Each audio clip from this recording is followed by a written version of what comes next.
tram engine. He has cow catchers and side plates and doesn't look like a steam engine at all. He takes trucks from farms and villages to the main line and is cheerful to everyone he meets.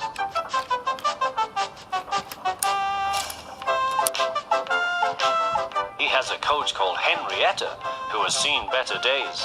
It's not fair at all, she grumbles, remembering that she used to be full and 9 trucks would rattle behind her.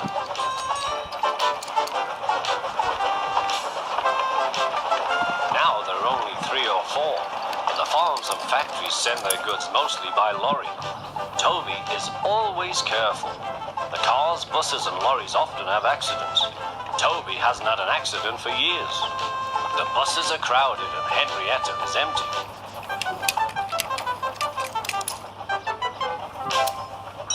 A lady and a stout gentleman stood on Toby's platform. He was, of course, the fat controller, but Toby didn't know this yet. "Come on, grandfather," cried the children. "Do look at this engine." "That's a tram engine, Stephen," said the fat controller.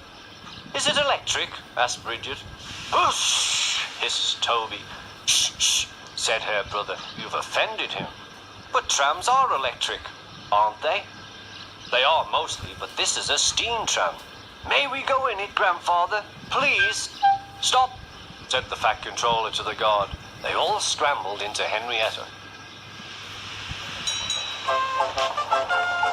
"Hip, hip, hooray," chanted Henrietta. But Toby did not sing. "Electric indeed, electric indeed," he snorted.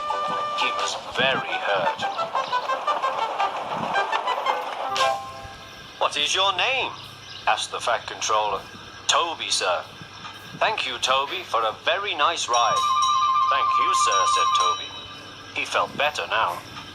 This gentleman, he thought, is a gentleman who knows how to speak to engines. The children came every day for a fortnight. Sometimes they rode with the guard, sometimes in empty trucks. On the last day of all, the driver invited them into his cab. All were sorry when they had to go away. And the fat controller and his family thanked everyone.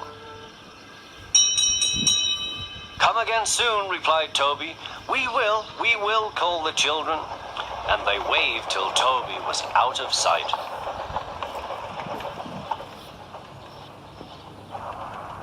The months passed. Toby had few trucks and fewer passengers. "Our last day, Toby," said his driver one morning.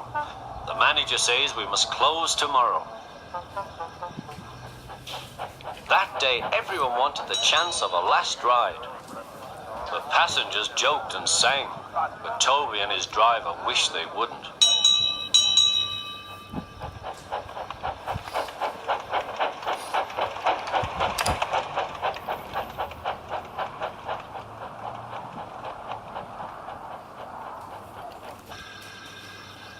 "Goodbye, Toby," said the passengers afterwards.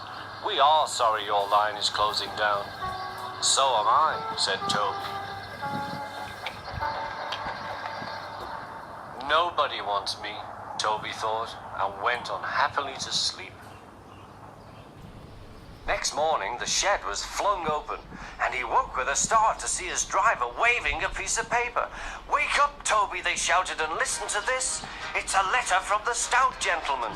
Toby listened but I mustn't tell you any more, or I shall spoil the next story.